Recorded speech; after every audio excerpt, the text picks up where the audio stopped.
8장 23절에서 34절까지의 말씀 한 절씩 교독하신 후에 마지막 절은 함께 읽도록 하겠습니다. 마태복음 8장 23절부터 34절 말씀 제가 먼저 읽도록 하겠습니다. 배에 오르심에 제자들이 따랐더니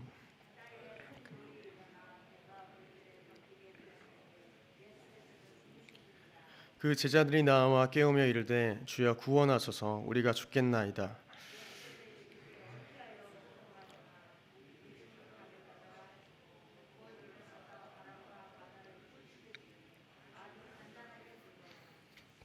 사람들이 놀랍게 여겨 이르되 이가 어떠한 사람이기에 바람과 바다도 순종하는가 하더라.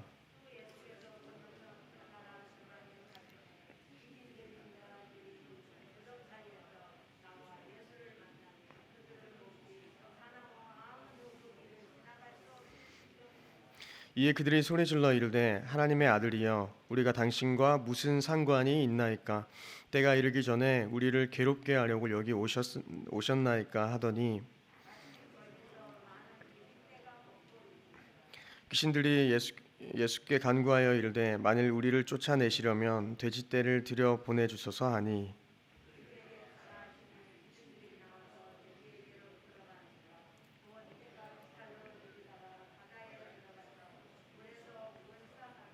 치던 자들이 달아나 시내에 들어가 이 모든 일과 귀신 들린 자의 일을 고하니 온 시내가 예수를 만나려고 나가서 보고 그 지방에서 떠나시기를 간구하더라.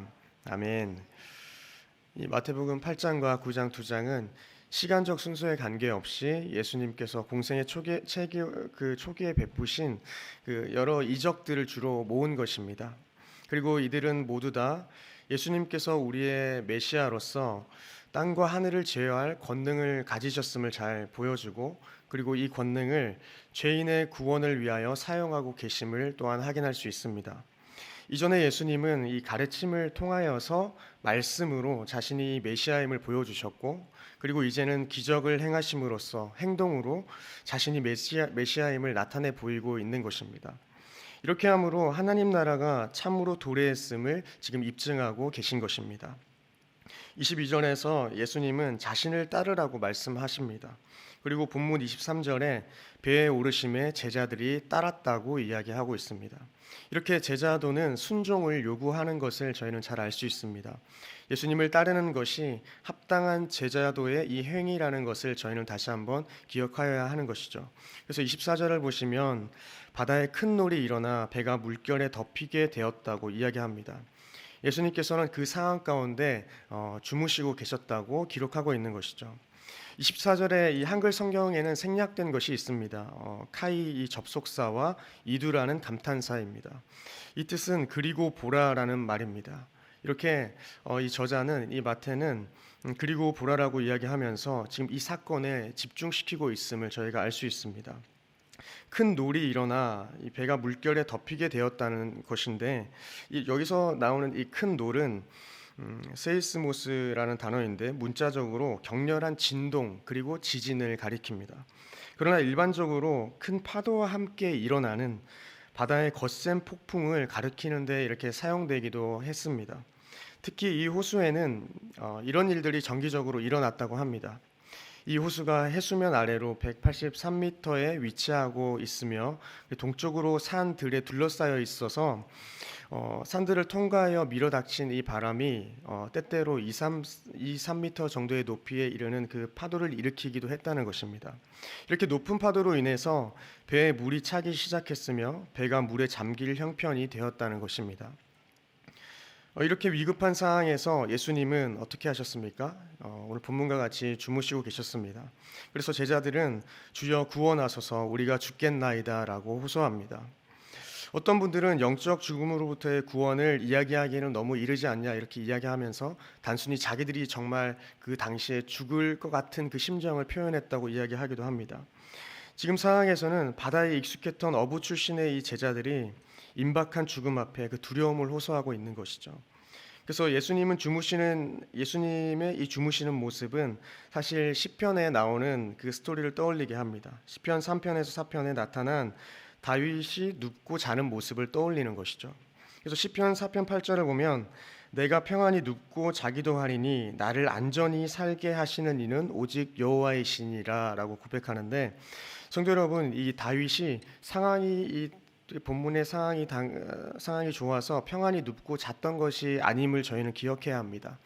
시편 3편은 다윗이 압살롬에게 쫓길 때 그 지은 시, 그리고 그것을 포함한 그 이후의 시인데, 인간적으로 보면 다윗은 한숨도 잘 수 없었던 그러한 상황이었습니다. 이렇게 다윗이 대적의 무서운 공격 앞에서 그러나 평안히 눕고 잘 수 있었던 것은 바로 하나님이 나를 지켜주실 것이라는 그 믿음 때문이었던 것입니다. 근데 예수님도 마찬가지로 이해할 수 있습니다. 예수님은 하나님을 온전히 신뢰하는 더 위대한 왕의 모습을 지금 보여주고 계신 것입니다.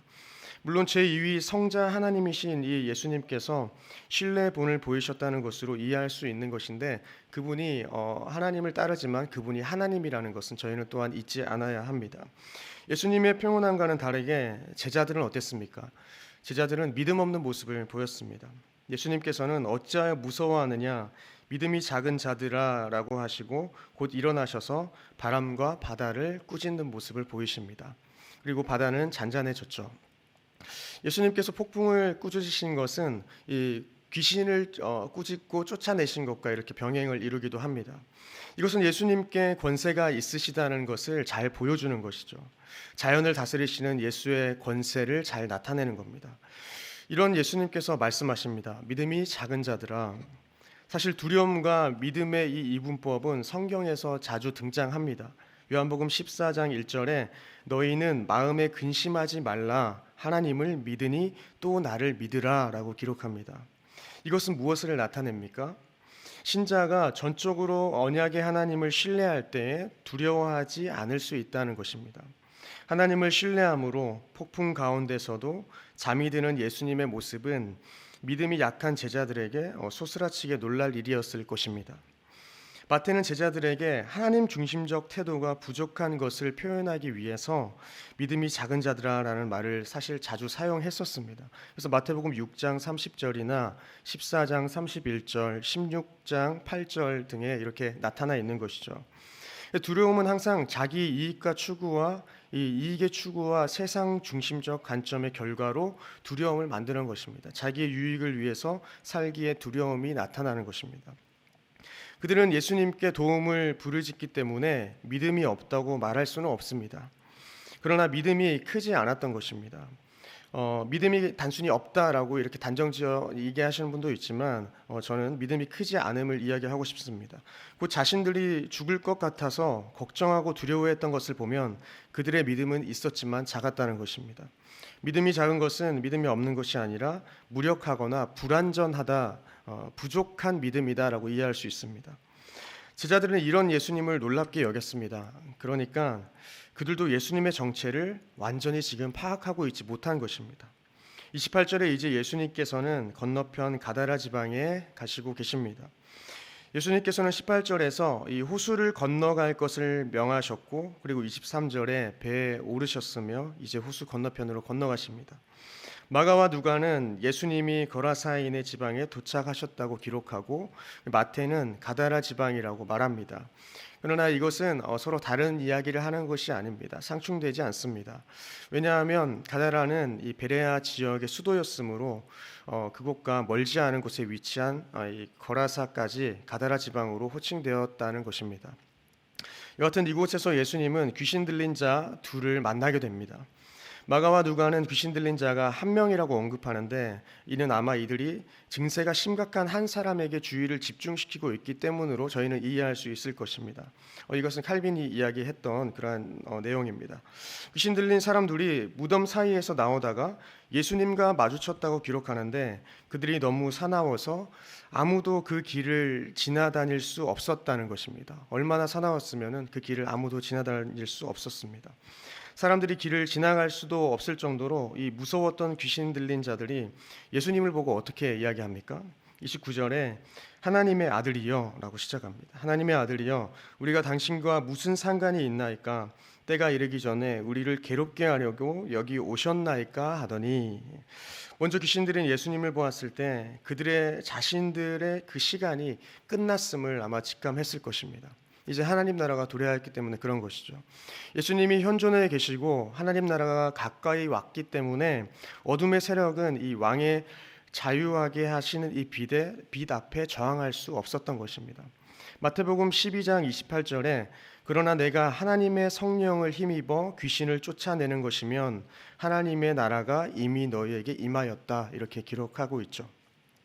그래서 귀신들은 이 예수님의 권위를 깨닫고 이 예수님께 돼지떼 들여 보내주셔서라고 간구했던 것 같습니다. 이들은 그리함으로써 땅에서의 자신들의 그 영향력이 조금이나마 더 미치기를 원했던 것입니다. 그러나 그들은 바다에 몰살하며 더러운 영들의 종착지인 이 무저갱으로 가는 길을 앞당겼을 뿐입니다.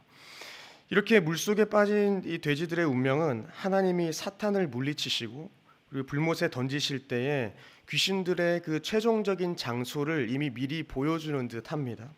성도 여러분, 이 예수님께서는 승리하셨습니다. 지상사역과 궁극적으로 십자가와 부활을 통해서 사탄에 대한 결정적 승리를 성취하셨다는 것입니다. 저희는 이미 그러니 이긴 싸움을 살아가고 있고 이미 이 땅에서 하나님 나라를 살아가고 있다는 것입니다. 추후에 주변의 사람들은 귀신 들린 두 생명을 구하는 것보다 많은 돼지떼들을 더욱 아끼는 모습을 보여주고 본문은 끝이 납니다. 성도 여러분, 저희들은 무엇을 더 귀하게 여기면서 이 땅에서 살아가고 있으십니까? 말씀을 정리하겠습니다. 우리 가운데 찾아오는 크고 작은 일들은 이 믿음의 무게를 알아보는 시험지가 됩니다. 이러한 시험에 대한 신자의 태도는 그러니 저희는 불평이 아니라 출제한 이의 의도를 이해하고 주님의 의도를 묻는 그러한 기도를 드리는 모습으로 나아가야 할 것입니다. 믿음은 그러니 문제를 바라보는 것이 아니라 문제보다 크신 주님을 바라보는 것이지 않겠습니까? 귀신도 주님을 알았습니다. 하지만 주님을 경배하거나 주님을 순종하지 않았습니다. 주님을 안다는 것은, 주님을 믿는다는 것은 단순히 지식이 아니라 순종까지 나아가는 행동이 수반되어야 한다는 것입니다. 야고보서 기자는 이렇게 이야기합니다. 야고보서 2장 19절에서 20절에 내가 하나님은 한 분이신 줄을 믿느냐 잘하는도다 귀신들도 믿고 떠느니라. 20절입니다. 아 허탄한 사람아 어리석은 사람아 라는 뜻입니다. 행함이 없는 믿음이 헛것인 줄을 알고자 하느냐라는 것이죠. 그래서 저희도 오늘 하루 저희의 믿음이 지식으로 그치지 않고 행함으로까지 나아가는 믿음 되기를 소망합니다. 또한 이 새벽 문제보다 크신 주님을 바라보며 주님을 인정하고 따르는 그러한 참된 제자도의 모습을 저희가 가지기를 소망합니다. 기도하겠습니다.